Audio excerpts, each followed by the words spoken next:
comme tu le veux, je suis à toi. Qu'il en soit ainsi, dans le puissant nom de Jésus, j'ai ainsi prié. Amen. Alors merci de bien vouloir vous asseoir. Je rends grâce à Dieu. C'est lui qui conçoit toutes ces choses. C'est lui aussi qui les fait exécuter sur la terre.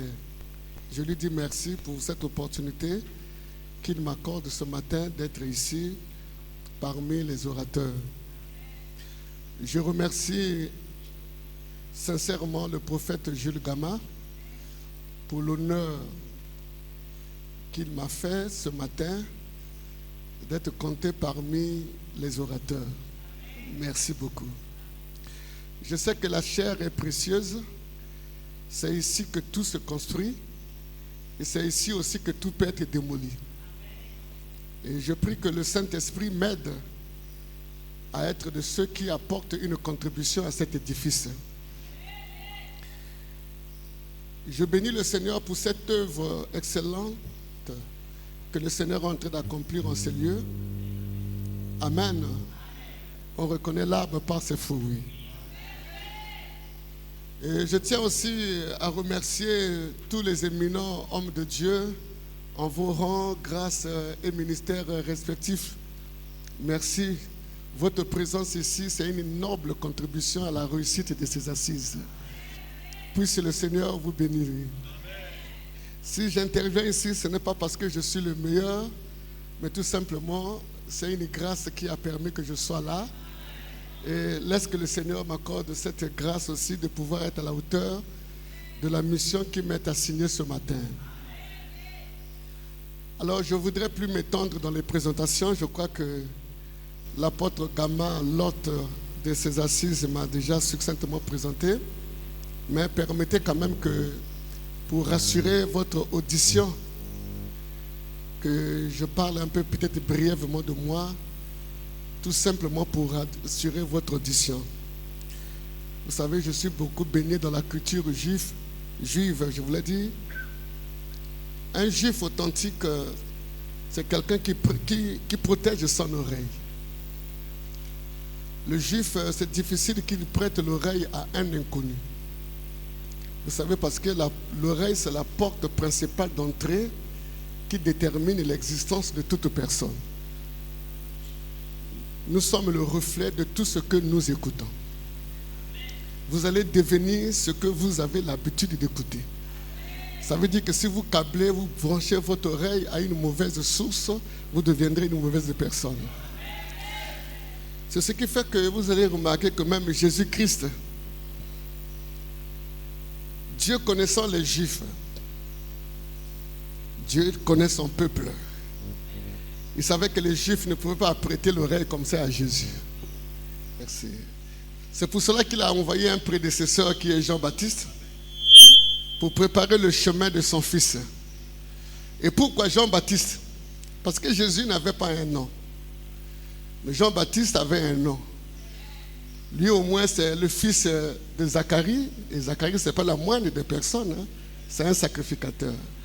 Et pas le moindre des sacrificateurs, il est de la haute classe, la classe d'Abdias.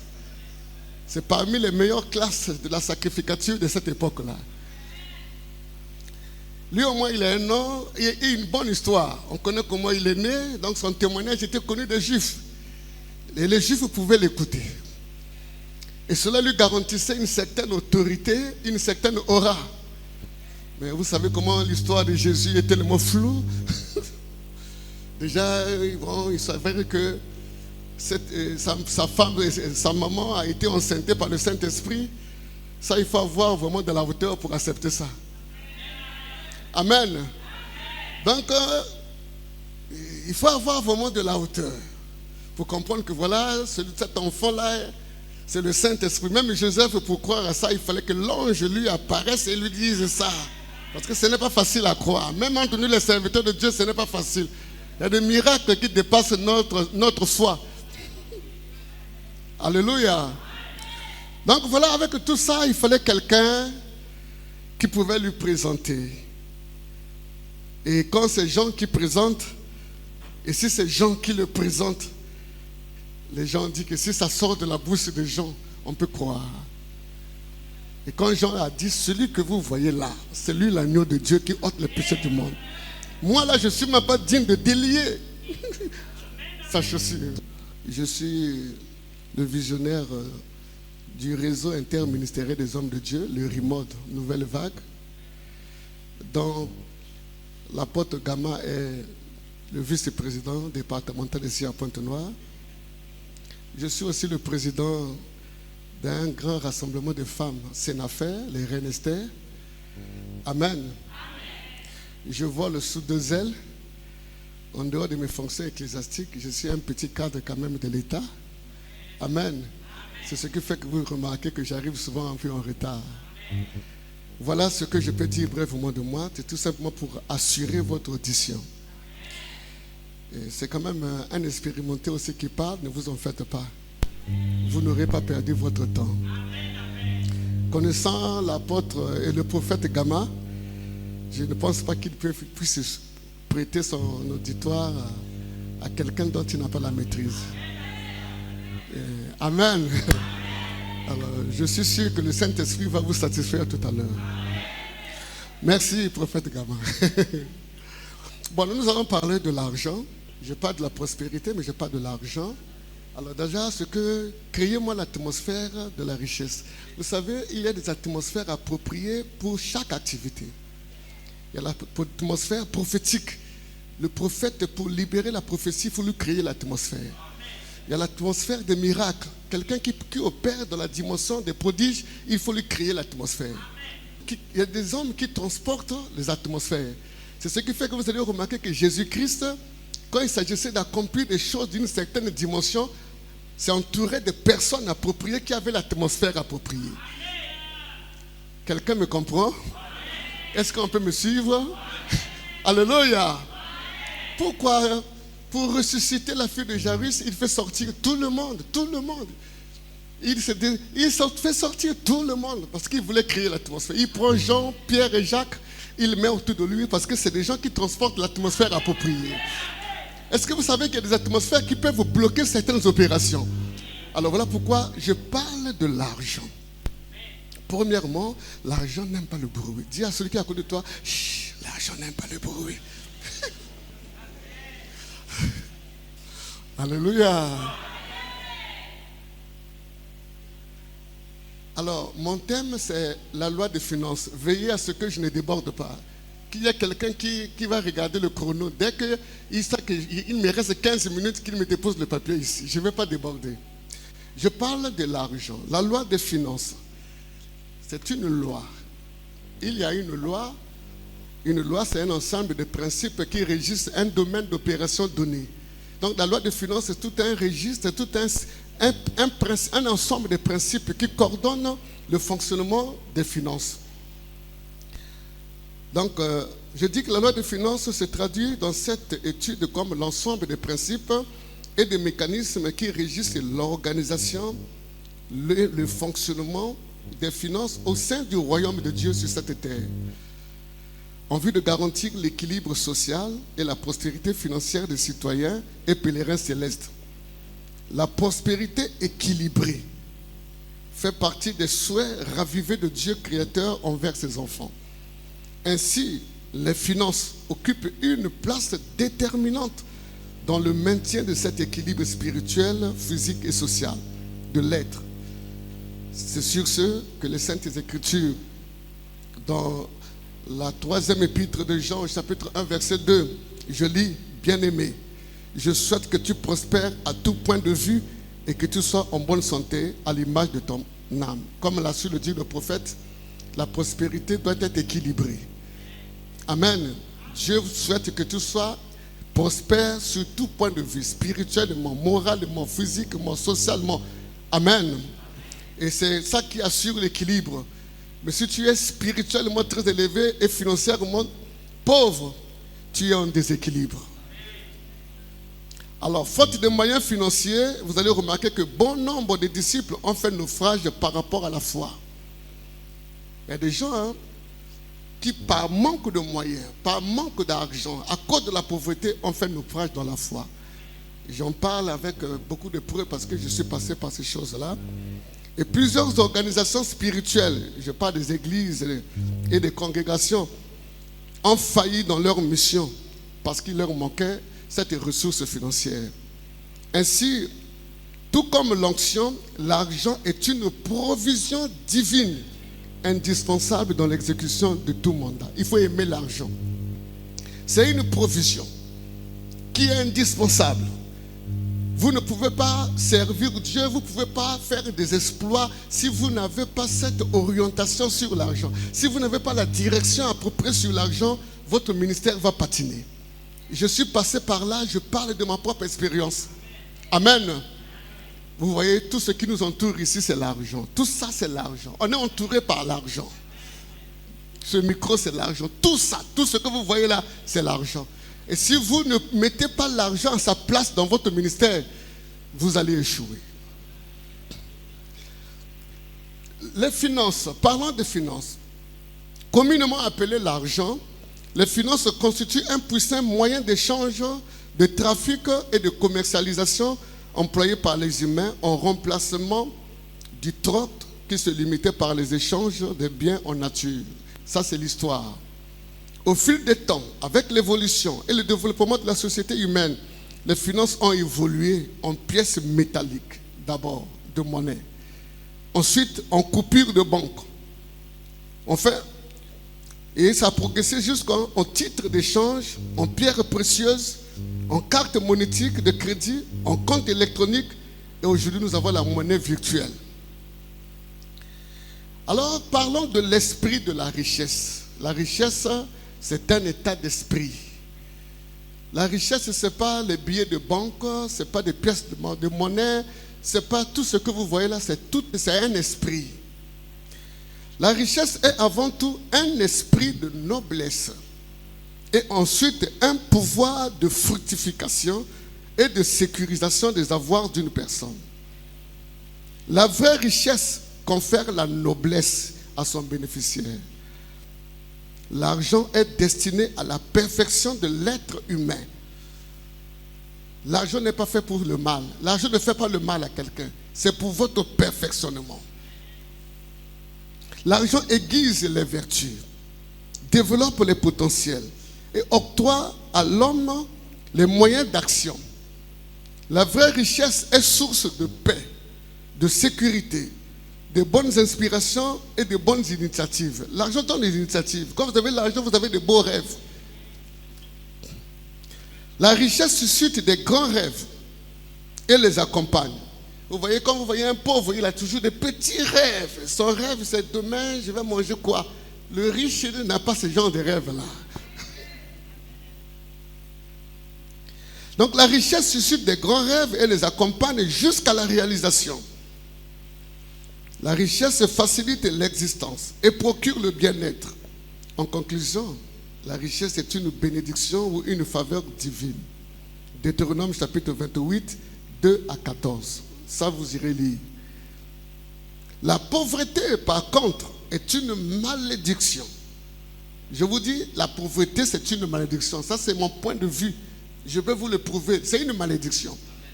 Dieu ne peut pas vous destiner à la pauvreté. C'est un mauvais sort ou un esprit de limitation, de blocage, de corruption, de mœurs, de régression et de destruction. Cela se confirme dans le livre de Deutéronome, chapitre 28, à partir du verset 15 jusqu'au verset 68. L'esprit de la pauvreté influence négativement la mentalité de l'être humain et lui dicte un comportement ignoble et rétrograde. Ainsi, il y a une nette différence entre la mentalité du riche et celle du pauvre.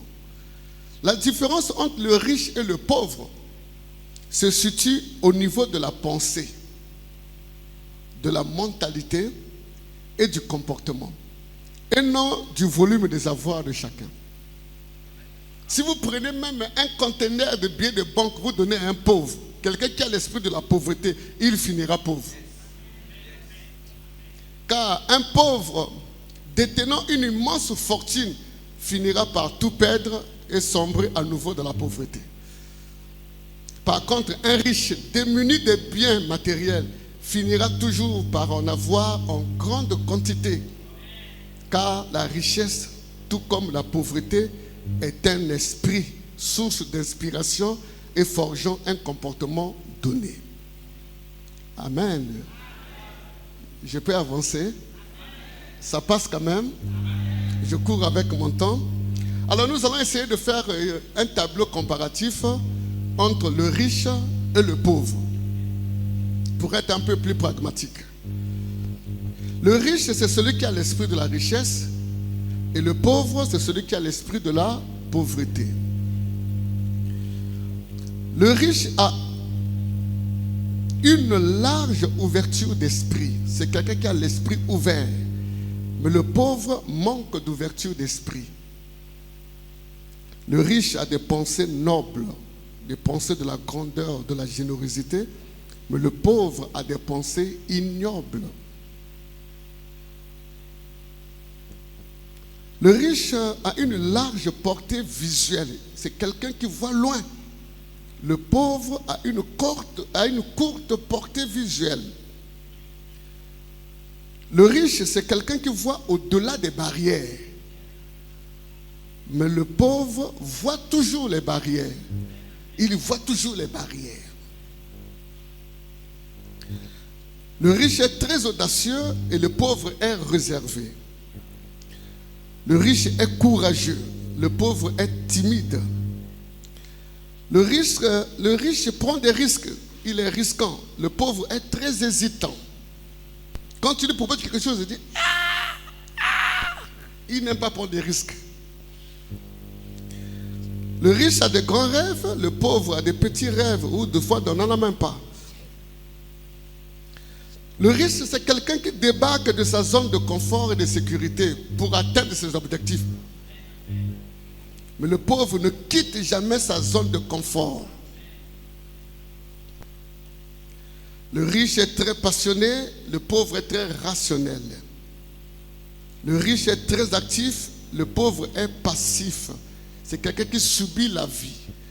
Le riche affronte la vie, mais le pauvre subit la vie. Le riche est motivé pour la perfection. Il rêve l'excellence.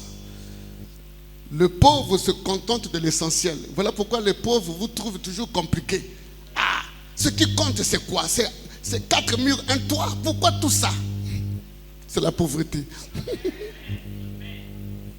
Lui, quand il achète un habit, pour lui, l'essentiel c'est de se couvrir. Pourquoi chercher quelque chose de compliqué comme ça? C'est l'esprit de la pauvreté.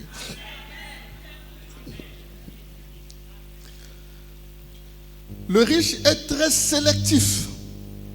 Le pauvre est moins sélectif. Il ne choisit pas. Le riche recherche la qualité, mais le pauvre se contente de la quantité. Le riche satisfait son goût, mais le pauvre satisfait son appétit. Vous voyez, quand le riche mange, toute sa préoccupation, ce n'est pas seulement la faim. Il veille à ce que, non pas seulement l'appétit, mais et le goût soient satisfaits. Donc il y a deux choses quand il mange. Il doit tenir compte et de l'appétit et du goût. Donc, ce qui compte, c'est la nourriture. Il a faim, mais c'est la manière dont on lui sert la nourriture. Tout ça, ça compte pour lui. Mais le pauvre, quand il a faim, l'essentiel, vous mettez ça même dans les feuilles de manioc, c'est ça. Ce qui compte, c'est la faim.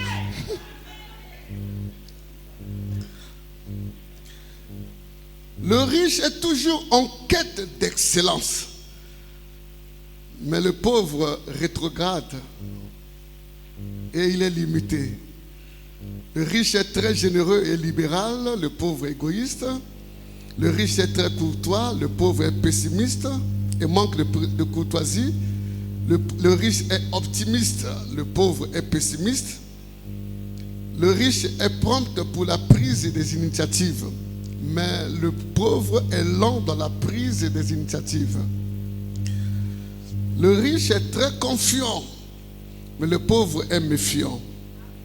Le riche est un travailleur zélé, mais le pauvre est paresseux, il est oisif. Le riche est sage et intelligent, Le pauvre est dépourvu de sagesse et d'intelligence. Le riche lie toujours l'utile à l'agréable. Il ne se contente pas de l'utile. Mais le pauvre se contente de l'utile. Le riche est en perpétuelle remise en cause. Mais le pauvre, il est rigide, conservateur. Quand il a appris des choses, il reste dans ça. Il ne veut pas que ça change. Le riche, c'est un grand opportuniste. Il sait saisir les opportunités parce que ce sont des portes de développement. Mais le pauvre, en tout cas, il est perplexe. Il est dépourvu de ce sens de comprendre les opportunités et de les saisir. Le riche, c'est un grand stratège. Le pauvre est dépourvu de stratégie. Le riche, c'est un concepteur. Il a l'esprit créatif. Mais le pauvre, c'est un exécutant. Il est dépourvu de sens de créativité. Le riche est dévoué et déterminé, mais le pauvre est incertain et réservé. Le riche est toujours partiellement satisfait, mais le pauvre est totalement satisfait. Quand vous êtes déjà satisfait, ça veut dire que vous vous êtes arrêté. Mais le pauvre, pendant que tout le monde sont contents que ça va, le riche, quand tout le monde dit que ça va, le riche dit, il voit toujours, il y a quelque chose qui manque encore. Il y a encore mieux à faire. Alléluia. Évitez cet esprit de satisfaction. Il y a des gens comme ça, bon, comme on a déjà construit notre temple, comme ça on s'arrête là. Non, il y a encore mieux. Alléluia.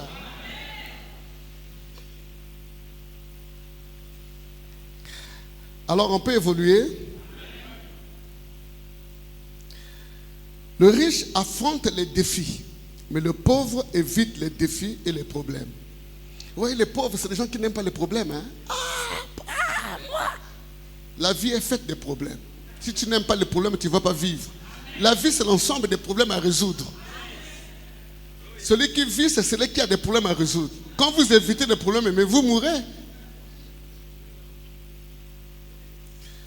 Le riche est très prévoyant. Il voit au-delà des apparences. Il voit plus loin. Mais le pauvre vit du jour au jour. Le riche a un grand sens d'épargne et d'investissement.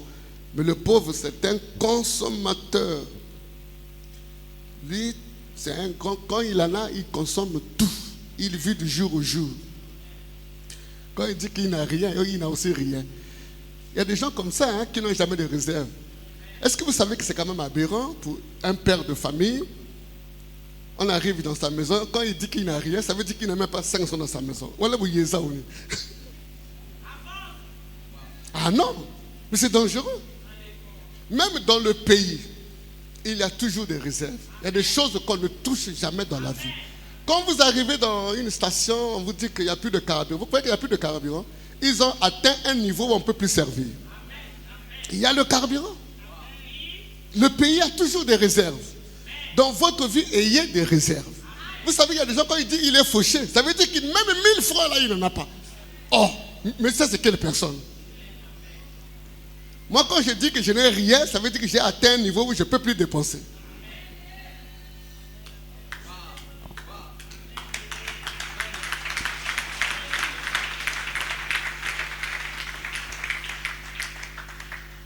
Ça passe quand même.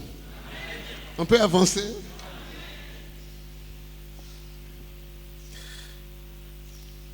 Le riche se bat pour l'indépendance, mais le pauvre est dépendant. Je vais vous dire une chose. S'il y a une chose pour laquelle vous devez militer dans votre vie, c'est l'indépendance. Surtout un homme. Vous ne pouvez rien entreprendre dans votre vie tant que vous n'avez pas acquis votre indépendance. L'indépendance, c'est la capacité de vivre de ses propres ressources. Ne faites même pas de rêves si vous êtes indépendant. Et si vous êtes dépendant, excusez-moi.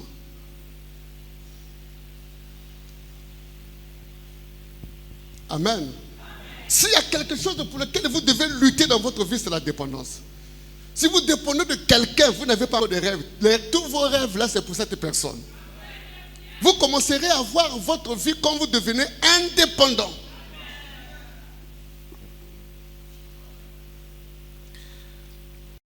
Le riche est toujours en quête de bénédiction. C'est un donateur. Le pauvre, c'est celui qui aime recevoir. Il y a des gens comme ça. Hein? Lui, donne-moi. Hein? Là, il ouvre largement les lèvres. Là. Ah, non. Bon, on va expliquer ces choses-là. Amen. Voilà un peu le tableau comparatif d'une manière succincte entre celui qui est riche et celui qui est pauvre. Amen. Que chacun essaie de regarder où il se retrouve. Et si tu es dans le côté des pauvres, en tout cas, arrange-toi afin que à la fin de cet enseignement, que tu quittes la pauvreté. Alors, nous allons parler de la nature des finances. Premièrement, les gens cherchent l'argent, mais les gens ne savent pas qu'est-ce que l'argent. Et voilà pourquoi les gens n'arrivent pas à avoir de l'argent, parce que vous cherchez quelque chose que vous ne connaissez pas. Quand vous ne connaissez pas une chose, vous cherchez ça, vous ne trouverez jamais ce que vous ne connaissez pas. Il faut d'abord apprendre qu'est-ce que l'argent. J'ai dit ceci, l'argent c'est un esprit. Il ne faut pas courir derrière les billets de banque, derrière tout ce que vous connaissez, mais il faut chercher l'esprit de la richesse. C'est un esprit. Et l'argent a une nature. Si vous n'adoptez pas la nature de l'argent, vous ne comprenez pas la nature de l'argent, vous ne pouvez pas garder l'argent avec vous. Il y aura une incompatibilité entre vous et l'argent. Voilà pourquoi vous allez voir qu'il y a des gens qui ont eu beaucoup d'argent à un certain moment après qui finissent pauvres. Parce que l'argent ne s'est pas accordé avec lui. Il ne connaît pas comment l'argent est. Si tu ne t'entends pas avec l'argent, tu ne marcheras pas longtemps avec l'argent parce que l'argent a son comportement, a sa nature. Alors nous allons essayer de parler de la nature de l'argent. Premièrement, c'est la sacralité. L'argent, les finances ou l'argent, les finances sont sacrées, l'argent est sacré. Pourquoi l'argent est sacré? L'argent ne vient pas du diable. On nous a fait croire que l'argent c'est le diable. Ça c'est des enseignements. Vraiment je ne sais pas d'où ça venait quoi. L'argent n'est pas du diable. C'est une façon de nous embrouiller. L'argent ne vient pas du diable. L'argent est sacré. Pourquoi? Parce que l'argent tire sa source de Dieu qui en est le propriétaire absolu. Le diable n'a pas créé l'argent. Et Dieu la dispose temporairement à l'humanité pour des fins utiles. Quand l'argent vient pour chez toi, c'est pour un objectif. La richesse n'est ni satanique ni démoniaque, mais la richesse est divine. Agée chapitre 2, verset 8, je cite, la Bible dit, c'est l'Éternel qui parle, il dit, l'argent m'appartient. L'or m'appartient, déclare l'Éternel, le maître de l'univers. Amen. Donc l'argent a un caractère sacré. Et puisque l'argent a un caractère sacré, il mérite d'être traité avec beaucoup de considération. Attention parce que derrière les pièces de monnaie, les billets de banque que vous voyez là, il y a un esprit. Ça sont les représentations. Mais derrière ça, il y a un esprit. Il faut traiter l'argent avec considération. On ne doit pas déchirer l'argent. On ne doit pas brûler l'argent. On ne doit pas jeter l'argent. On ne doit pas piétiner l'argent. On ne doit pas mépriser l'argent. On ne doit pas refuser injustement l'argent. On ne doit non plus enterrer l'argent. Si vous faites ces choses-là, vous allez mourir pauvre. L'argent sera frustré. Parce que derrière ce que vous voyez là, les symboles là, il y a tout un esprit. L'esprit là sera frustré, il va prendre de l'envol. Et il va vous dire adieu.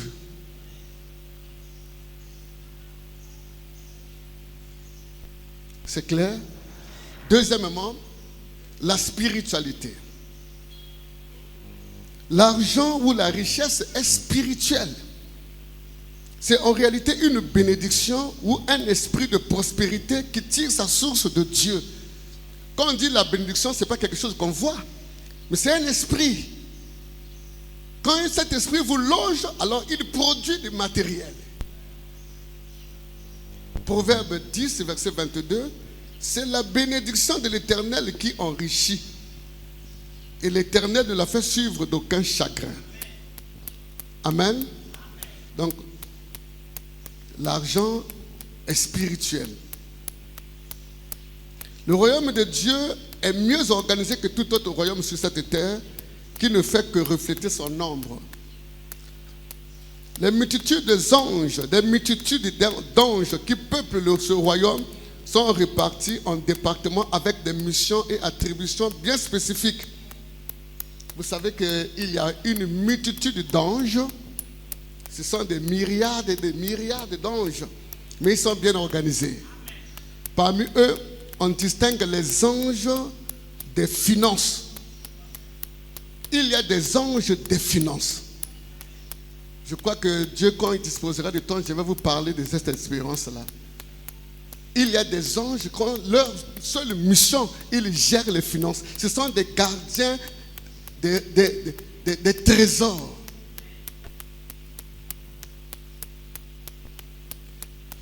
Ces anges ont, entre autres missions, d'affecter la provision financière nécessaire et suffisante à chaque vision divine.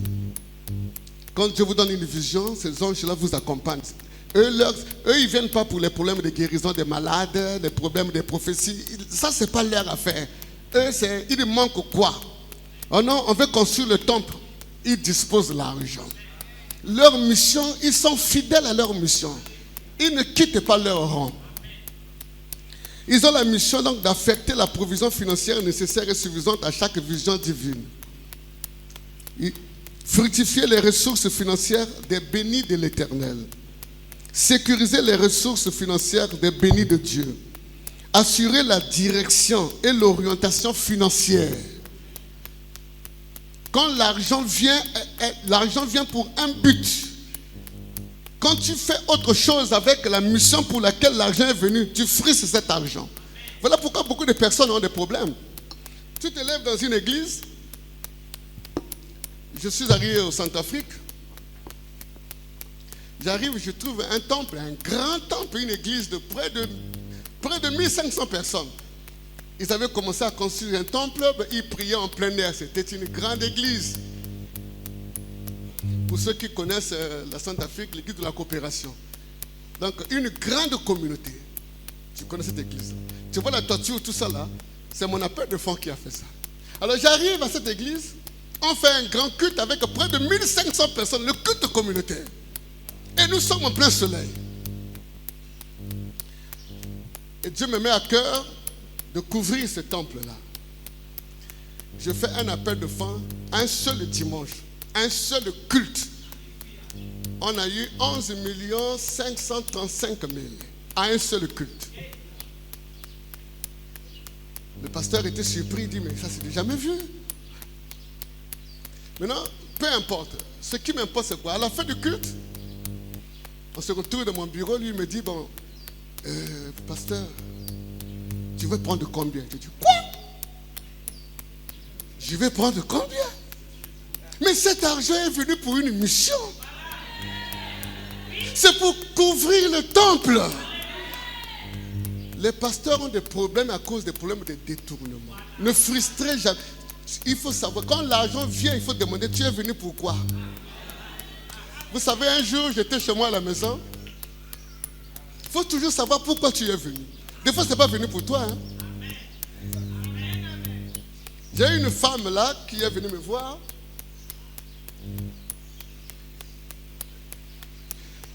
Elle arrive, c'est une béninoise.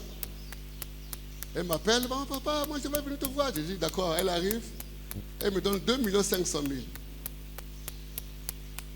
Dès que c'est arrivé, vous savez les femmes, hein? Ah! Dès que la femme a vu ça, elle dit waouh! Pendant qu'elle est rêvée là-bas, Dieu me dit l'argent là, c'est pas pour vous. Il y a quelqu'un qui a un problème grave.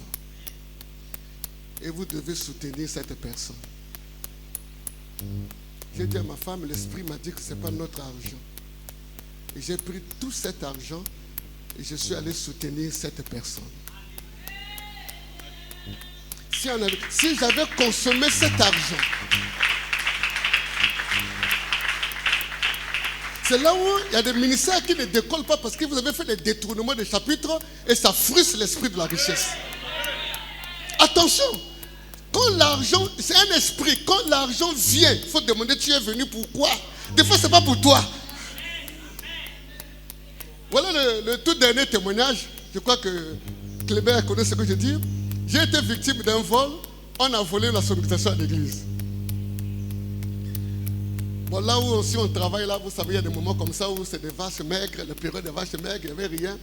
On a passé, je crois, près de 4 mois comme ça, pas de prix ni rien. Et voilà qu'après 4 mois, on m'appelle. C'est mon directeur qui m'appelle, dit ah, mais chef, non, tu es où? Je dis ah, là, moi j'ai un peu de palu. Il dit tu as le palu? On fait de compte, vous savez, quand il n'y a plus rien aussi, hein, on est un peu démotivé. Bon, il dit non, il y a quelque chose ici qui est tombé. Je dis ah, j'ai pris ma voiture, j'ai pris ma femme, on est allé.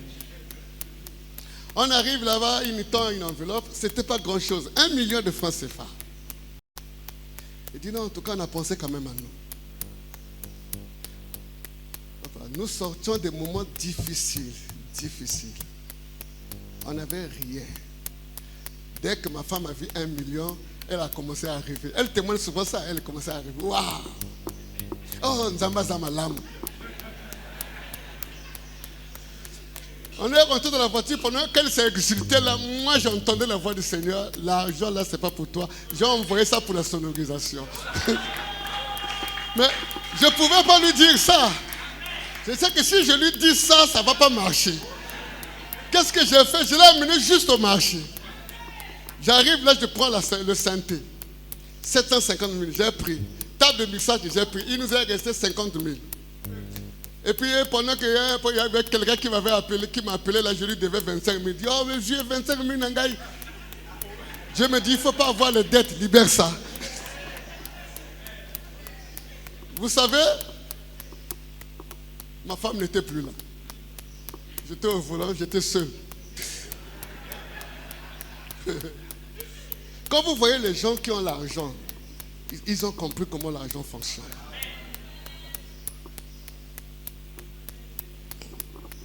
Vous avez bouffé des choses qui ne vous appartiennent pas. L'argent est frustré.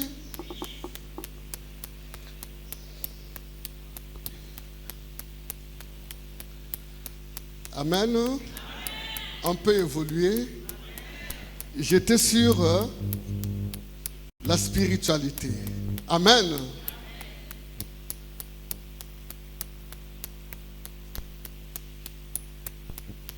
Donc je parlais du caractère spirituel de la richesse. Donc la richesse est une bénédiction de l'Éternel qui procure de la richesse. Elle ne se fait suivre d'aucun chagrin. L'or et l'argent appartiennent à l'Éternel. C'est lui qui en est le vrai propriétaire. Conformément à Agé, chapitre 2, verset 8. La bénédiction est un élément spirituel, une disposition spirituelle, je voulais dire. La bénédiction est spirituelle. La bénédiction incarne les anges ou les esprits bienfaiteurs qui œuvrent et militent en faveur de la personne auprès de laquelle ils sont affectés. Quand on dit bénédiction, ce sont des anges, ce sont des esprits. Le ministère, c'est ça. La bénédiction financière draine l'onction financière qui se traduit succinctement par la disposition des ressources financières, la direction ou l'orientation vers les niches et les ressources financières. Quand vous avez cet esprit-là, l'esprit-là vous conduit toujours là où il y a l'argent. Vous allez remarquer que cet esprit vous conduit toujours là où il y a l'argent et cet esprit attire autour de vous des personnes et ressources. La révélation et la découverte des opportunités financières. Cet esprit fait ça. L'attraction et la facilitation des gains financiers. La connaissance et la maîtrise des principes de fonctionnement de la richesse. L'inspiration des stratégies financières. Le travail stratégique en remplacement des durs labeurs. Les gens croient que l'argent, c'est le fait de travailler dur jusqu'à s'épuiser, jusqu'à se détruire. Non. Les riches travaillent stratégiquement. Il ne faut pas être des esclaves. Un riche, celui qui a l'esprit de la richesse, il travaille stratégiquement. Alléluia. L'onction financière et le statut d'homme ressource. Voilà ce que je peux dire sur la spiritualité ou le caractère spirituel de la richesse. Troisièmement, nous parlons de l'utilité. L'argent ou la richesse est très utile, je l'ai dit tantôt. C'est une provision divine indispensable à la vie humaine sur cette terre. Elle constitue la troisième ressource divine dans l'exécution des desseins de Dieu sur cette terre. Après l'onction et la ressource humaine, Dieu doit vous donner la ressource financière. Salomon l'a dit, Ecclésiaste chapitre 10, verset 19, l'argent répond à tout. C'est un bon commissionnaire, un fidèle commissionnaire. Partout où vous nous envoyez, il va travailler pour vous. Attends, je vais parler de ces choses importantes. Vous arriverez à un moment où vous travaillez pour l'argent. Là, vous êtes esclave. Il y a des gens qui travaillent pour l'argent. Il faut que vous quittez ce niveau. Vous arrivez au niveau où l'argent travaille pour vous. Et je vais expliquer ça tout à l'heure. Il y a deux types de personnes. Il y a des personnes qui travaillent pour gagner de l'argent. Ils sont là en quête de l'argent. Après avoir gagné de l'argent, faites que maintenant que cet argent travaille pour vous.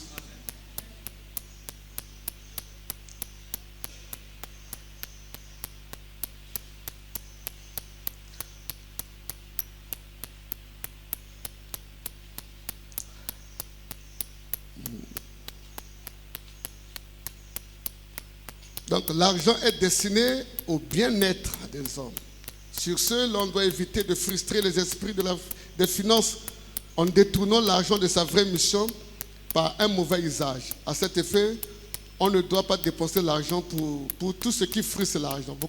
Vous avez vu qu'il y a eu des gens qui ont eu l'argent, ils ont frustré l'argent. Il est devenu soulard. L'argent n'est pas venu pour faire de vous un soulard.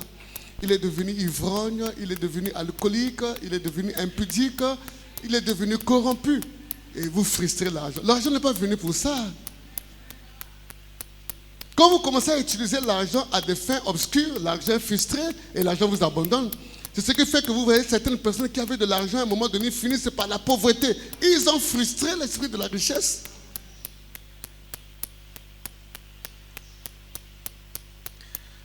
Quatrièmement, nous allons parler de la reproductibilité. La reproductibilité. L'argent ou la richesse est une sémence reproductible. Elle a le pouvoir de se reproduire ou de se multiplier infiniment, pourvu que l'on respecte les principes de sa reproductibilité soutenue. Genèse chapitre 26, 12 à 13, la Bible dit « Isaac sema dans ce pays et il recueillit cette année le centuple, car l'Éternel le bénit. Cet homme devint riche et il alla s'enrichissant de plus en plus jusqu'à ce qu'il devint fort riche. » L'argent, c'est une sémence. Il faut apprendre à s'aimer l'argent. Et là, je vais en parler. Amen. Sur la qualité de la sémence et la qualité de la terre. Voilà les deux éléments qui déterminent une bonne moisson. Cinquièmement, c'est la bienfaisance. L'argent ou la richesse est une bénédiction, en d'autres termes, une provision divine destinée au bien-être de l'humanité. Ecclésiaste 5, verset 18 nous dit ça. Et même si un homme a reçu de Dieu des richesses et des biens, s'il lui a donné le pouvoir d'en manger, d'en prendre sa part et de se réjouir au milieu de son travail, c'est une bénédiction, un don de Dieu. Amen. Sixièmement, la gloire et la célébrité. La richesse est rayonnante. Quand l'argent rentre dans votre vie, que vous le voulez ou pas, l'argent vous fait briller. Donc la richesse est rayonnante, glorieuse et célèbre. À cet effet, elle procure le rayonnement. L'argent procure la distinction. L'argent procure la popularité, la célébrité et la gloire à son détenteur. Proverbe 14, verset 24. Proverbe 19, verset 4. La richesse est une couronne pour le sage. La richesse procure un grand nombre d'amis, alors que le pauvre se retrouve séparé de son ami. Si tu veux être seul, sois pauvre. Les gens sont toujours comme ça. Oh non, moi quand j'avais l'argent là, les gens sont autour de moi. Tu crois que les gens sont bêtes, hein? Ils vont venir chercher quoi? Chercher des problèmes. Les gens aiment se retrouver là où il y a la solution. Si tu ne veux pas se retrouver solitaire, évite la pauvreté.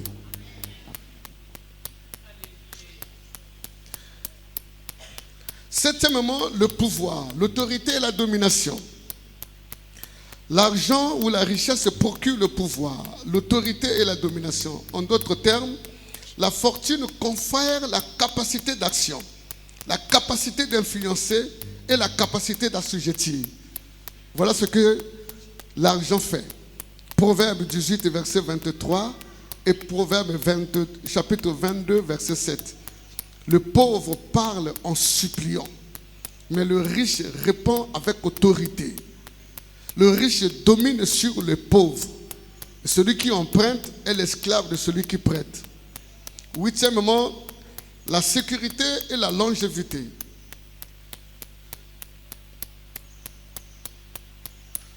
La fortune assure la sécurité et la longévité de son détenteur. Proverbe 18, verset 11. Proverbe 10, verset 15. La fortune du riche est sa forteresse. Dans son imagination, elle est comme une haute muraille. La fortune du riche est sa ville fortifiée. Mais ce qui fait la ruine des faibles, c'est leur pauvreté. Ecclésiaste 7, verset 12. La Bible dit, à l'ombre de la sagesse, on est abrité comme à l'ombre de l'argent. L'argent abrite, hein? Amen. La fluidité et la volatilisation. Je suis dans la nature de l'argent. L'argent ou la richesse est très fluide et volatile. Elle coule et se volatilise facilement. Ainsi, il faut beaucoup de sagesse et d'intelligence pour la maîtriser en vue de la canaliser à bon escient et de canaliser ses flux ou ses mouvements à bon escient. Proverbe 23, verset 25 et Proverbe 27, verset 24. En effet, la richesse se fait des ailes et comme l'aigle, elle prend son vol vers le ciel. Car la richesse ne dure pas toujours. Amen. Je vais un peu m'attarder là. J'ouvre une fenêtre sur la gestion des saisons. C'est très important. Vous savez que sur cette terre, tout est régi par le temps. Et la saison, c'est une réglementation du temps. Je veux dire que tout est saisonnier. Il y a de bonnes saisons, il y a de mauvaises saisons. Il y a des saisons favorables, il y a des saisons défavorables. Vous savez, le riche, c'est celui qui a la capacité de convertir l'aléatoire, le volatile, en substance durable. C'est ça la bonne gestion d'une saison. Généralement, la saison apporte des choses volatiles. Les choses passagères. Quand la saison vous visite, la plupart des choses que la saison vous amène, c'est tout ce qui est passager. La gloire, la réputation, l'argent, tout ça c'est passager. Maintenant, la sagesse voudrait que vous utilisez ces choses-là, vous les convertissez en choses durables. De telle sorte que quand la saison passera, vous gardez les acquis de la saison. Je vais vous dire une chose, ne commettez jamais l'erreur de garder l'argent en monnaie, en coupure de banque. Ne commettez pas cette erreur. Pourquoi? Parce que l'argent, personne ne peut maîtriser l'argent. C'est un vent. Dès que vous avez de l'argent, convertissez l'argent en bien matériel. Voilà pourquoi vous allez voir que les hommes riches, souvent, ils gardent l'argent dans la terre, dans les parcelles, dans les immeubles, dans les bijoux, ainsi de suite. Parce qu'ils savent que c'est volatile. C'est un vent. L'argent prend des ailes. L'argent ne dure jamais. Et si tu veux la maîtriser, c'est comme ça, il faut acheter des choses qui restent. Quand l'argent serait parti, votre maison est restée, vos acquis sont restés. C'est comme ça aussi qu'on gère la saison. Il y a des gens qui ont eu des bonnes saisons, mais qui ne savaient pas que ces saisons-là varient. Ils croyaient que ça devait être comme ça. Ils ne sont pas profités de leur saison. Voilà pourquoi je dis au prophète, il faut profiter de la saison. Hein. Je vois le soleil sur toi. Mais le soleil tourne, hein, ça tourne. Alléluia. Quand il sera passé, toi tu auras tes acquis. Il faut être intelligent avec l'argent. Et je vous dis, papa, ce que je vous dis là, c'est important, papa. Même si tu pries beaucoup, si tu n'as pas l'argent, tu n'iras pas loin de la foi.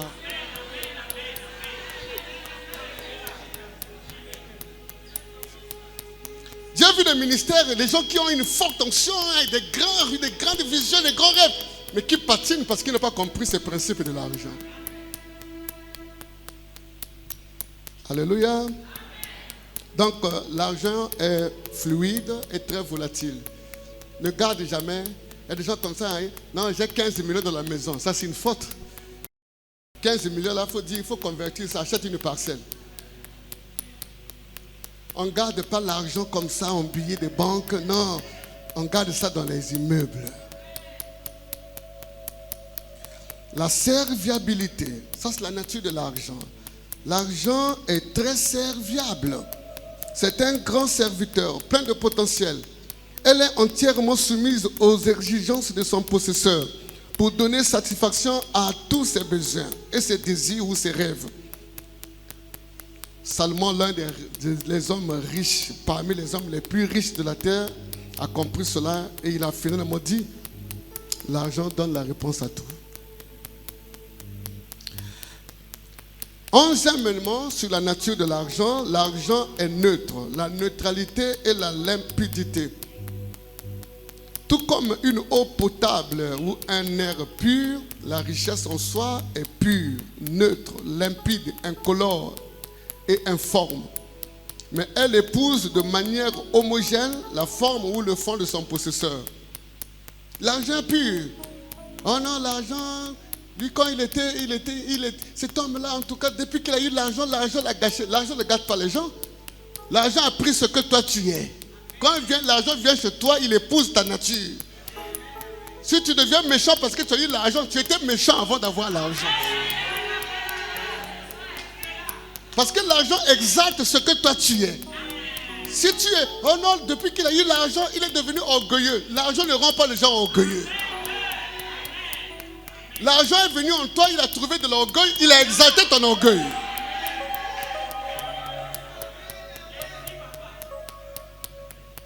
Alléluia.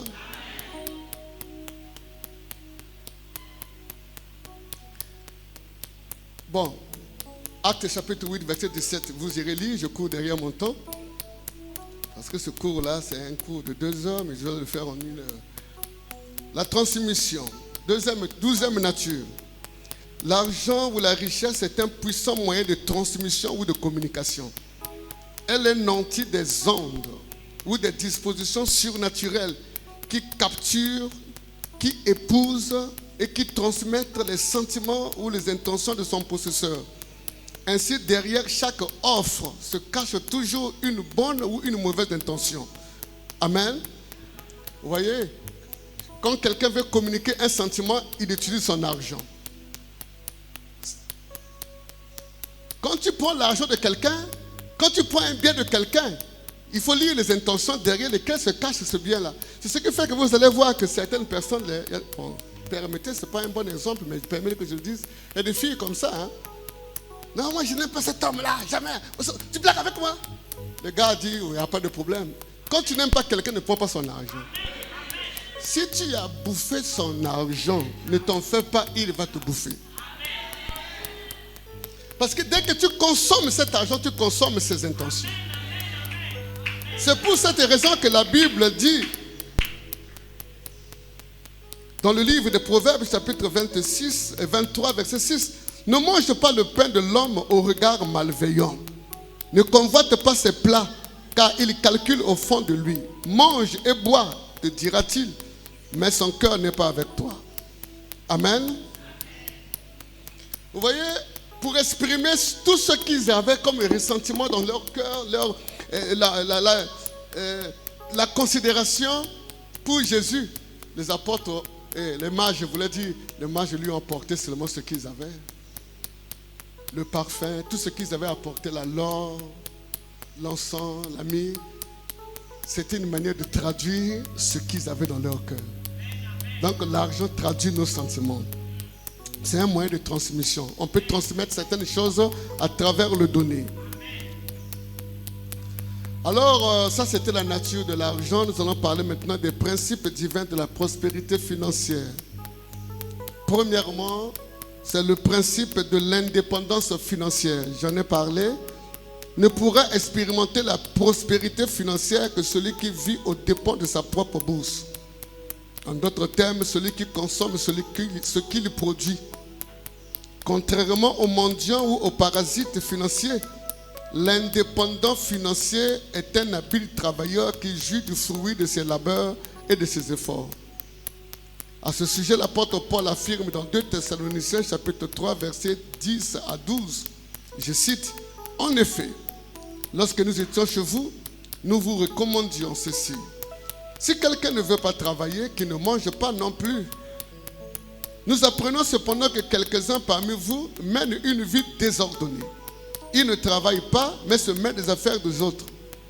Nous invitons ces gens-là et nous les encourageons par notre Seigneur Jésus-Christ à travailler paisiblement pour manger leur propre pain. » Amen.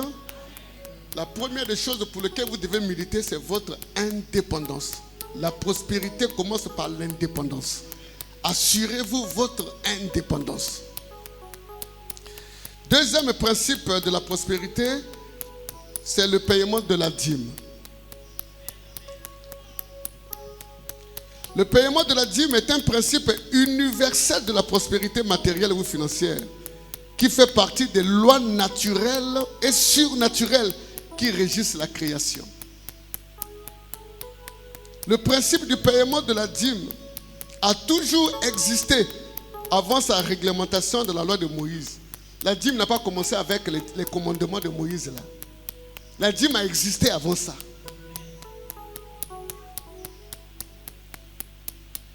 Abraham a payé sa dîme à Melchisédek dont il reconnaissait la supériorité et l'autorité. Genèse chapitre 14 verset 20. De même que les impôts sont retenus mensuellement sur les revenus de chaque citoyen, évoluant au sein d'une société au profit du fonctionnement de l'État, chaque chrétien membre d'une église locale qui en est une ambassade du royaume de Dieu sur la terre est tenu raisonnablement de payer sa dîme en vue du fonctionnement de cette dernière. La dîme fait partie de la loi des finances régissant le fonctionnement de l'église du Seigneur sur cette terre. La dîme est constituée de la 10e partie de votre revenu mensuel ou de votre bénéfice que vous payez à Dieu. On ne donne pas la dîme, on la paye pour le fonctionnement de son royaume. Car l'œuvre du Seigneur nécessite une large provision financière. Malachie chapitre 3 versets 7 à 10. Ça, ce sont des principes. Si vous respectez ces principes, vous allez vivre la prospérité. Amen. Il y a un mystère dans le paiement de la dîme. Si vous ne payez pas votre dîme, vous êtes membre d'une église. Vous savez, les droits sont liés aux devoirs. Si vous n'accomplissez pas vos devoirs, ne vous attendez pas à des droits. Parce qu'il y a des gens qui veulent s'attendre à beaucoup de droits. J'ai le droit de la bénédiction. Quels sont les devoirs que tu as accomplis pour avoir ces droits-là? Paye ta dîme afin que tu réclames la bénédiction. Vous ne pouvez pas séparer les droits avec les devoirs. C'est ceux qui assument, qui accomplissent leurs devoirs parfaitement, qui sont disposés à des droits. Troisièmement, le principe de l'épargne. Le principe de l'épargne consiste à se payer soi-même. Après avoir payé Dieu, il faut se payer soi-même en épargnant pour son propre compte au moins 10% de son revenu mensuel ou de son bénéfice avant de payer les autres à travers les diverses dépenses de fonctionnement. Amen. Est-ce que quelqu'un me comprend? Quand, pour ceux qui ont une rémunération fixe, par exemple comme le salaire, quand vous touchez votre salaire, Vous faites la prière pour rendre grâce à Dieu. La première dépense que vous faites, c'est votre dîme. Ayez ce réflexe-là. Ne cherchez pas de problème pour rien payer votre dîme. Après avoir payé votre dîme, après vous payez votre propre dîme. Vous payez vous-même. Je prends l'exemple, vous gagnez 100 000. La dîme, c'est combien? Vous payez les 10 000, vous mettez dans l'enveloppe. Ça, ne cherchez même pas de problème. Ne vous attirez pas de malédiction. Débarrassez-vous de ça. Après, vous épargnez 10 000 francs pour vous. Vous payez vous-même. Avant de payer les autres. Quand vous payez le courant, vous payez quelqu'un. Vous payez la nourriture, vous payez les dépenses. Vous payez. Avant de payer les gens, commencez à vous payer vous-même. Le peu que vous épargnez là, le minimum, je parle le minimum, c'est au moins 10 000. Arrangez-vous au moins le minimum, que ce soit au moins 10 000. Qu'on met quelque part. Avant de commencer à payer tout, à payer le carburant, à payer le courant, à payer l'eau, à payer ceci, à payer les déplacements. Vous payez les autres. Avant de payer les autres, payez-vous vous-même. C'est comme ça qu'on constitue l'épargne. Ayez quand même quelque chose. Vous savez qu'il y a des gens qui sont en insécurité. Vous vivez, vous n'avez rien. Mais en cas de... Soyez quand même prévoyants. Vous êtes des consommateurs. Vous consommez tout jusqu'aux os. Mais ça vous expose à l'insécurité.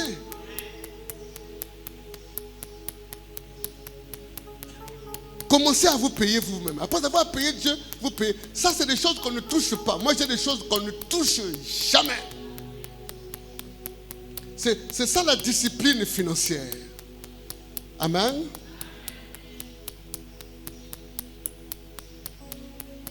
Le principe de l'épargne est l'un des pivots fondamentaux de la prospérité financière. L'épargne constitue en soi le noyau générateur de toute prospérité soutenue. Car qui consomme entièrement sa production tourne en rond et finira par sombrer dans la misère.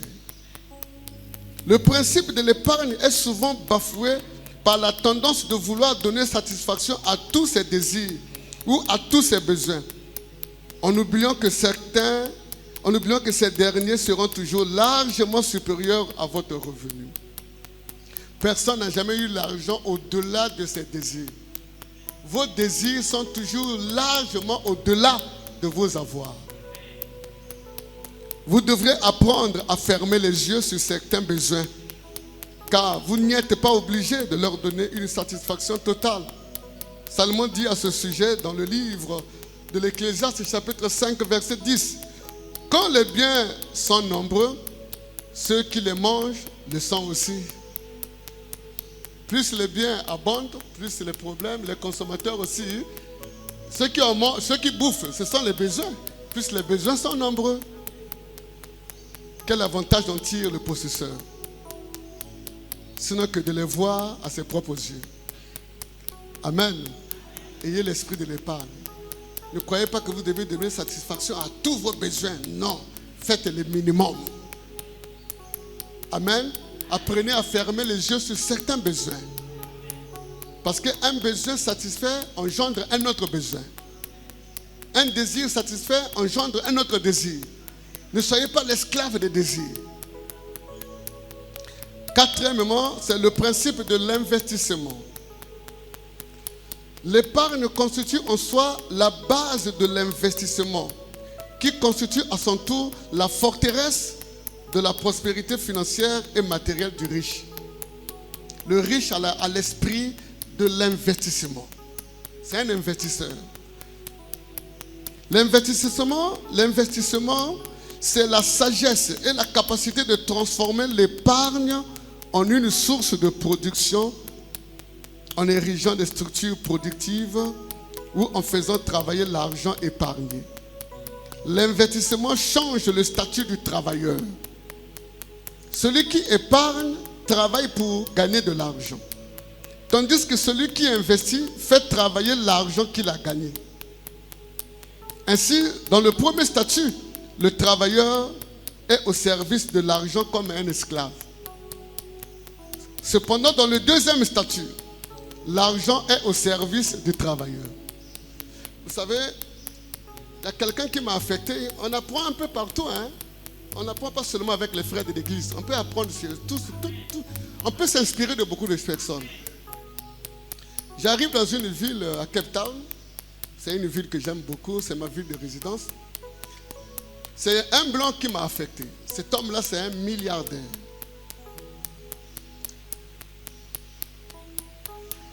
Il a des grands magasins, des grandes boutiques, on appelle ça les shops.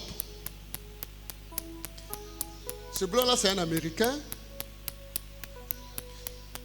Je me suis rapproché de lui toujours pour être inspiré. Dans la vie, tout est question d'inspiration. Il faut élever le niveau d'inspiration. Tout le temps que je suis resté avec lui, il me prenait, on allait à la plage toute la journée, il est là, il regarde la télévision. Je dis, oh, mais ce type-là travaille à quel moment? J'ai passé près de 5 jours avec lui, je ne l'ai pas vu travailler. Il est en culotte, il est à la mer, il fait des jeux, il fait ceci, ceci. J'ai dit, mais ce type-là travaille quoi? Après, il dit, mais j'ai l'impression que, monsieur, toi tu ne travailles pas. Il dit, il y a un temps pour travailler l'argent, il y a un temps que l'argent travaille pour vous. Est-ce que vous me comprenez? Il dit, tu me vois là, j'ai souffert pendant 27 ans pour me faire l'épargne. Et quand j'ai acquis l'argent, j'ai investi. Tu me vois là, j'ai des maisons. Ce type-là a des villas. A des villas. Il y a même ces enfants qui louaient chez moi. Papa Sédek t'a dit que c'est des hommes riches. Il a des villas. Une seule villa lui procure près de 2 500 000 francs par mois. Il va travailler pour quoi? Il dit, mon argent travaille pour moi. Travaillez de manière à ce qu'à un moment donné, vous quittez le stade de l'esclavage. Que vous devenez le maître de l'argent. Vous pouvez vous asseoir, l'argent travaille pour vous. Vous êtes tranquille, l'argent ne fait que se fructifier quelque part. Vous avez mis ça quelque part où ça ne fait que se fructifier. Vous avez des maisons qui produisent de l'argent. Vous avez des écoles qui produisent de l'argent. Vous avez des boutiques qui vous produisent de l'argent. Vous pouvez vous asseoir. Nous devons travailler de manière à atteindre cet objectif-là. Vous savez que l'argent fait la puissance du ministère. Hein? Ah, je vous dis la vérité. Hein? Pas Dama. Mbongo est ça le ministère.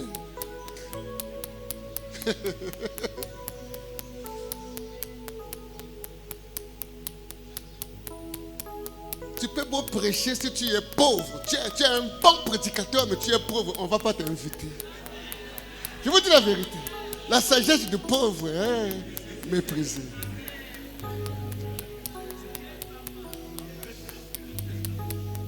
Ah, je vous dis la vérité. Papa Luka Mbongo.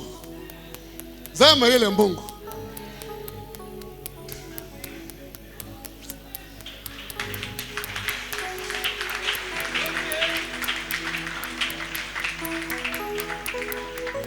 Septièmement, c'est le principe de la conquête et des bénédictions disposées. C'est ça, non? Non, sixièmement, j'étais où? Quatrièmement, c'était le principe de l'investissement, on en a fini. Cinquièmement, le principe de la sémence et de la moisson. Le principe de la sémence et de la moisson constitue l'axe fondamental et universel de la prospérité matérielle et financière. Genèse chapitre 8, verset 22. C'est un principe universel. Tant que la terre subsistera, les semailles et la moisson ne cesseront point. Ce principe consiste à multiplier ou à fructifier indéfiniment ses avoirs par le processus de la sémence ou de l'investissement soutenu. Genèse 26, 12 à 13. Isaac a séma dans ce pays et il recueillit cette année le centuple, car l'Éternel le bénit. Cet homme devint riche et il alla s'enrichissant de plus en plus jusqu'à ce qu'il devint fort riche. C'était le mystère de la sémence. La loi de la semence et de la moisson est régie par deux facteurs. Retenez ceci. Premièrement, la qualité de la semence et la qualité de la terre. Le problème, ce n'est pas de s'aimer, mais il faut s'assurer que là où je sème, là, c'est une terre fertile. Une bonne semence dans une terre fertile rapportera beaucoup au semeur. Par contre, une bonne semence dans une terre infertile est une perte pour le semeur, tout comme une mauvaise semence dans une terre fertile. Matthieu chapitre 13, versets 4 à 8, c'est une histoire que vous connaissez, je ne vais pas lire. Vous savez, cet homme qui a eu 100 semences entre ses mains et qui a perdu le 3/4 de ses semences dans des terres inutiles. Heureusement, il a eu la grâce que le quart, seulement le quart, il a pu racheter le quart. Évitez de faire les pertes avec l'argent. Quand vous semez, il faut semer sur une bonne terre. Ce n'est pas pour te flatter, papa gamin. Quand vous voyez quelqu'un faire ça, il faut avoir un cœur pour Dieu. Il faut avoir un grand sens de sacrifice et d'amour pour Dieu. Moi, quand je regarde ça, je respecte. Quand je vois ça, je te respecte. Je dis, cet homme a un cœur pour Dieu parce que ça, c'est le fruit des sacrifices. C'est-à-dire que, vous savez,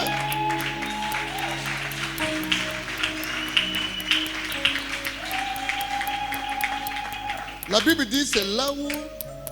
Comment on va reconnaître là où se trouve ton cœur? C'est là où vont tes dépenses. Ton cœur se retrouve là où vont tes dépenses. Quand tu vois quelqu'un qui dépense beaucoup pour sa femme, son cœur est sur sa femme. Écoutez-moi, quand ton mari ne dépense plus sur toi, il va te tromper. C'est-à-dire que ça veut dire qu'il n'est plus avec toi.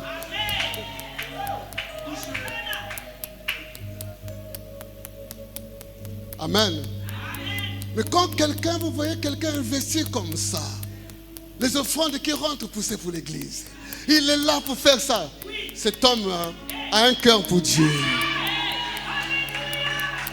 Je parle en tant qu'expérimenté. La première parcelle que j'ai achetée dans ma vie, c'était pour l'église, alors que j'étais locataire. La deuxième parcelle encore, c'est pour l'église. Les deux parcelles jumelées que tu vois là, j'étais locataire.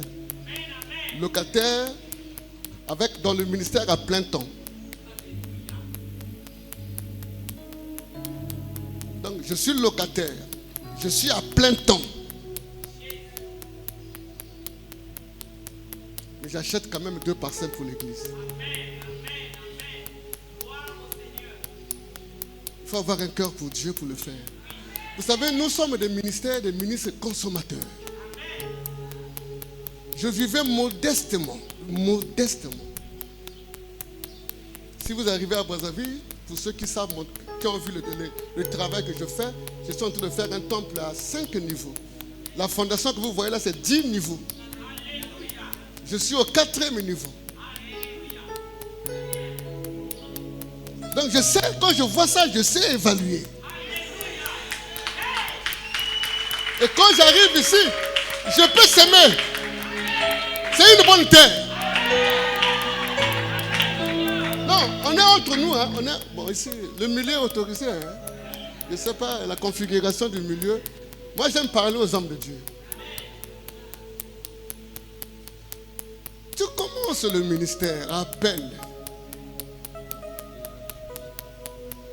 Tu prends une maison de 500 000. Tes enfants dans des bonnes écoles. Une voiture de luxe. Et puis tu penses que est-ce que le ministère comment le ministère va éclore?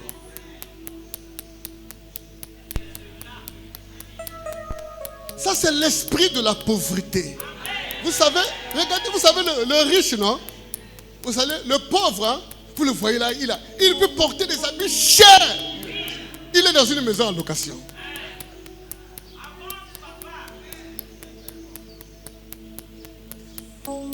Excusez-moi, je ne veux pas vous blesser. Ayez des priorités. Il faut avoir des priorités dans la vie. Le terrain de l'église, c'est une priorité. Vous devez en faire une priorité parce qu'il faut stabiliser l'œuvre. Mais nous avons fait d'autres priorités, les habillements, des voitures. Toi, tu n'as même pas une parcelle, tu n'as rien, mais tu as une belle voiture. La voiture dort dans un parking. Mais ça, c'est quel raisonnement? Les voitures, j'ai commencé à acheter des voitures après. J'avais des moyens pour acheter des voitures. Mais j'ai dit, il faut que, pour que je roule avec une voiture, il faut que j'assure l'équilibre. Les voitures, j'en ai, hein. Elle est belle, hein. Mais pour arriver là, si j'ai quelqu'un qui achète une parcelle, il ne peut pas acheter une voiture. Mais j'ai acheté 2 parcelles, mais j'étais à pied, hein. Je prenais mon bus, je prenais mes taxis. C'est la discipline.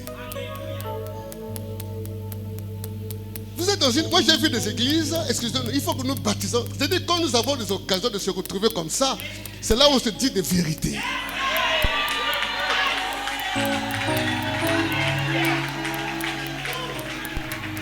Nous devons construire des édifices forts.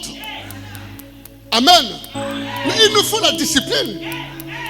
Si déjà 90% des recettes de l'église vont dans ta poche, une église qui n'a pas de comptabilité, pas de compte en banque, comment tu peux me rêver d'un crédit bancaire?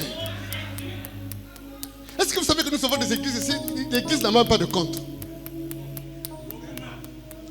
Dès qu'on finit le culte, là, l'offrande, tout va sur le pasteur. Waouh!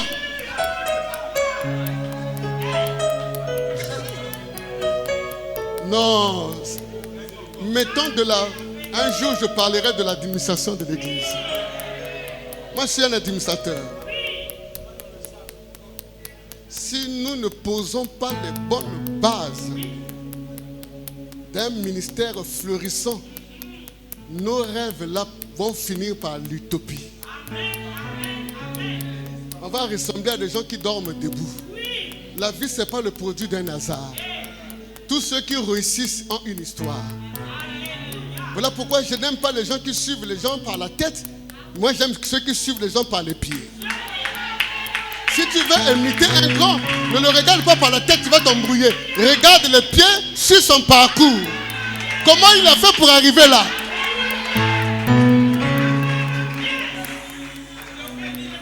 Amen. Arrêtons avec ce désordre. Mettons de l'ordre. Nous allons bâtir des bonnes structures. Tu commences un ministère, la priorité du ministère, c'est la stabilité de l'église. Peut-être que vous n'avez pas encore subi ce que nous avons subi. Hein. Moi, j'ai été chassé dans 2 parcelles. Hein. J'ai connu des préavis 2 fois. Hein. Ma part encore foutre là, n'a pas. N'a pas. De toute façon, dans la vie, il y a des chemins, il y a des choses qui sont des étapes. On ne bâtit pas sa vie dans une étape donnée. Amen. Quand tu vis chez ton père, tu n'es pas chez toi. Quand tu vis dans la parcelle d'autrui, tu n'es pas chez toi.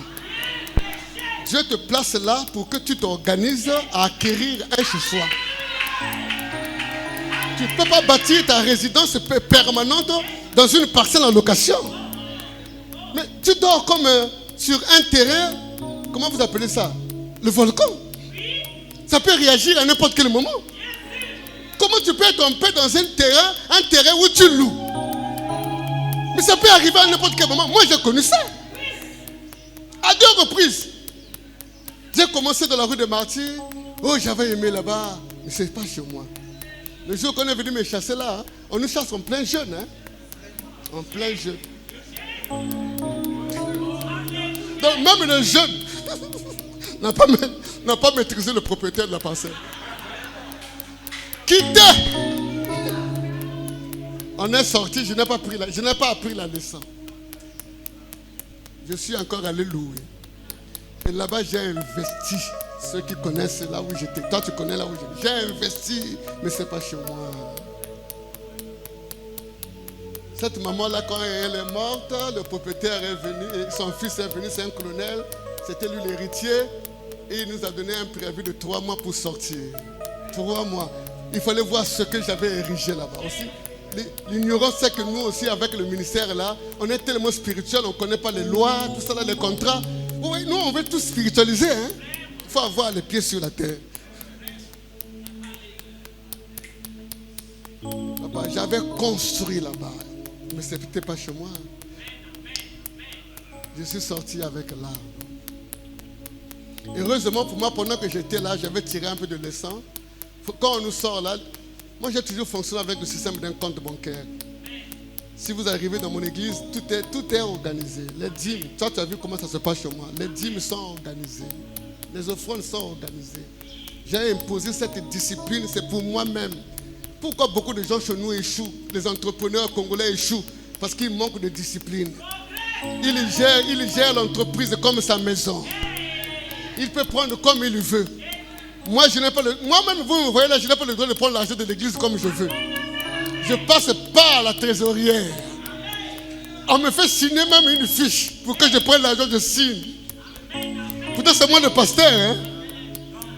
Je n'abuse pas. Je fais ça pourquoi? Je m'impose une discipline. C'est ma sécurité. Quand tout est permis, nous êtes en insécurité. Et quand on nous chasse, nous avons une vingtaine de millions en compte.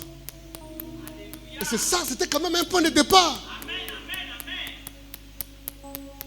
On a fait une conquête pour une première parcelle, 35 millions. Mais on avait quand même un point de départ. Bon, toi là, même pas un franc. Tu rêves acheter une parcelle, même pas une économie. Mais la foi doit avoir quand même des béquilles.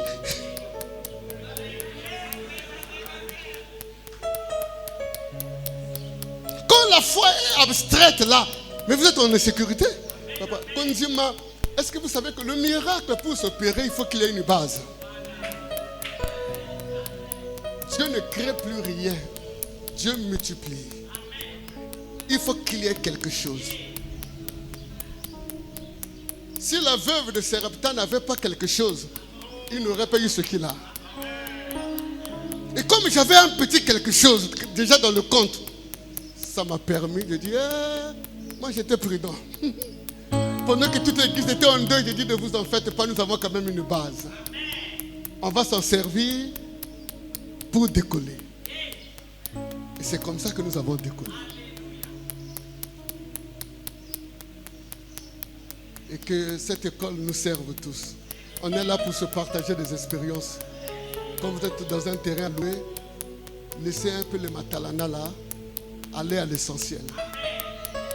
Faites de l'achat de la parcelle de l'église une priorité. Si vous êtes dans une parcelle en location, vous êtes en insécurité. Est-ce que c'est ça qu'on peut déstabiliser ton ministère comme ça? Il y a des églises qui se sentent éteintes comme ça. Tu trouves on te chasse ici, mais il faut avoir la grâce de trouver une parcelle à proximité. Imaginez qu'on te chasse ici, c'est pas un Kwiku. Tu trouves pas la parcelle en Kwiku, tu vas trouver une parcelle où c'est pas à Patra. Qui va te suivre là-bas? Tu perds tout. Tu reprends à zéro. Tu aurais travaillé 15 ans, mais tout est parti. Voilà pourquoi soyons prudents. Jouons à la sagesse pendant que nous sommes en train de travailler. Amen. Alors je ne sais pas combien de minutes il me reste, je vais courir vite. Principe de la sémence de la moisson. Sixièmement, principe des conquêtes de bénédiction divine.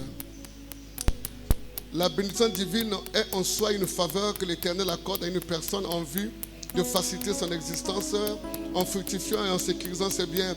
Il s'agit en réalité des anges et des esprits bienfaiteurs qui œuvrent au profit d'une personne bénie de Dieu, contrairement aux ennuis que certaines personnes vont solliciter auprès des agents du diable. La bénédiction de l'Éternel garantit une prospérité soutenue et paisible. Amen. Parce qu'elle ne se fait suivre d'aucun chagrin. Ce n'est pas comme les bicocos ou quoi. Non, non, non, non. Là-bas, ce sont des problèmes. Amen. Connaissant l'importance de la bénédiction dans le parcours d'une personne, Jacob surnommé Israël après, lutta pour conquérir le statut garantissant la bénédiction depuis les entrailles de sa mère. Genèse chapitre 25, versets 22 à 26. Il faut rechercher la bénédiction. Au lieu de courir derrière les pièces de monnaie, chercher la bénédiction. Et finalement, il l'a obtenu. Et il a reçu par délégation de son père, le patriarche Isaac. Qu'est-ce qu'il a reçu? La compagnie et l'assistance des anges de la prospérité. Ce qui lui justifie son énorme richesse sans cesse croissante le long de sa carrière. Genèse 27, versets 27 à 29.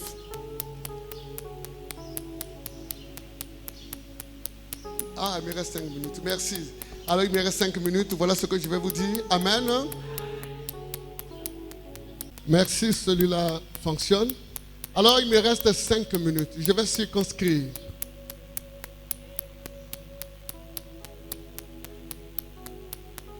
Il faut rechercher la bénédiction.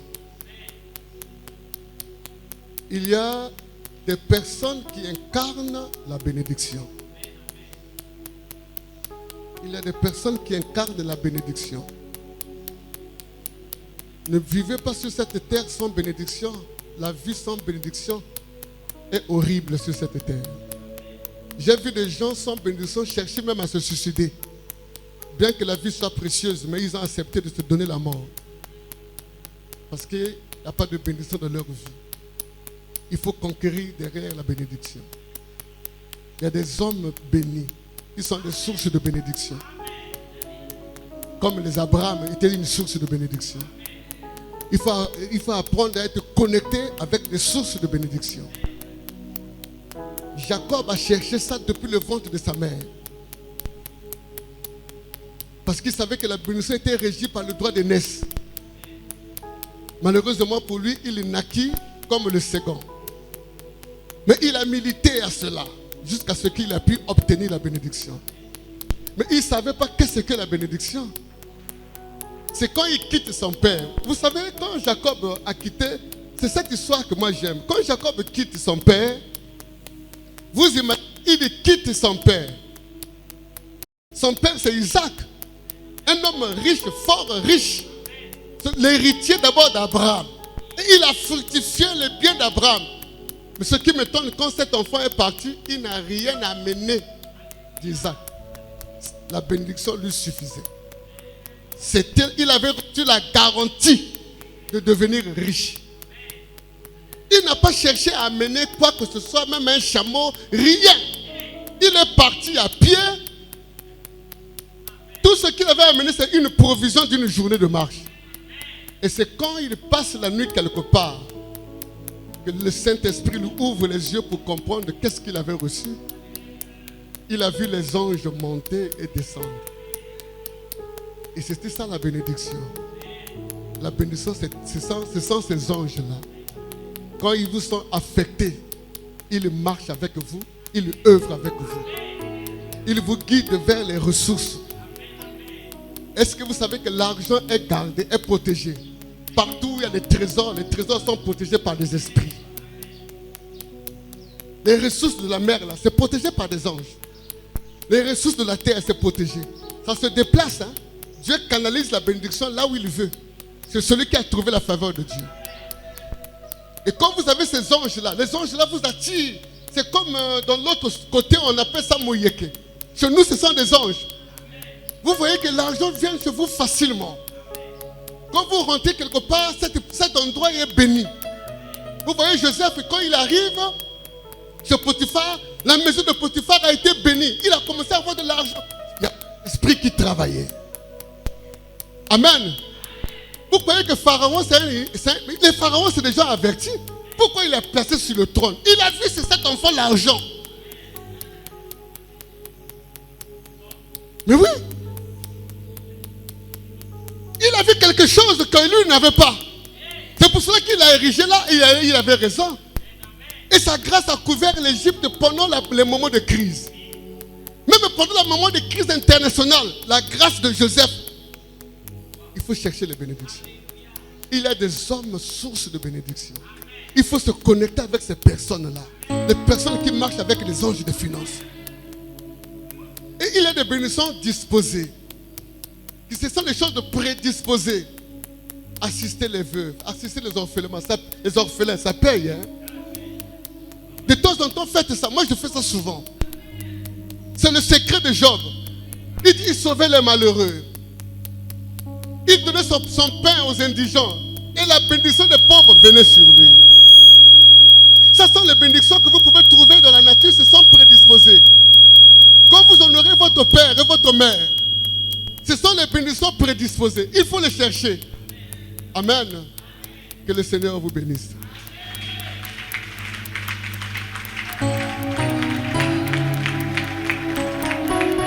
On peut se mettre debout pour la prière, juste pour la prière.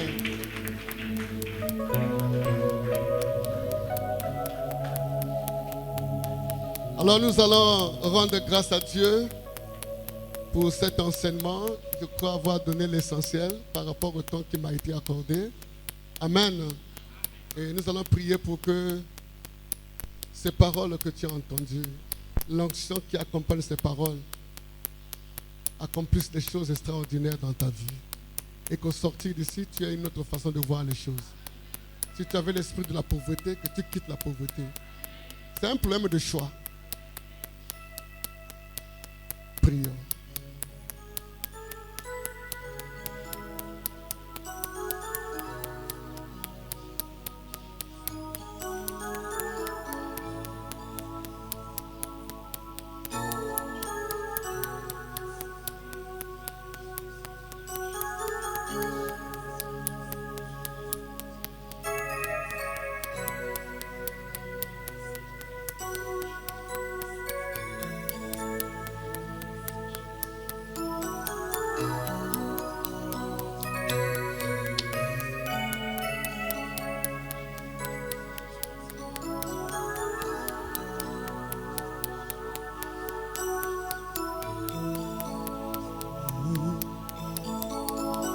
Seigneur, nous te disons merci.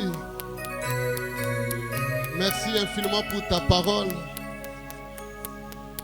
Ma prière est que cette parole produise ses fruits dans la vie de cet auditoire. Que ces paroles révolutionnent ton peuple. Et je décrète qu'au sortir d'ici, le statut de riche soit accordé à tous ceux qui ont entendu ces paroles. Au nom puissant de Jésus, j'ai ainsi prié qu'il en soit ainsi. Amen.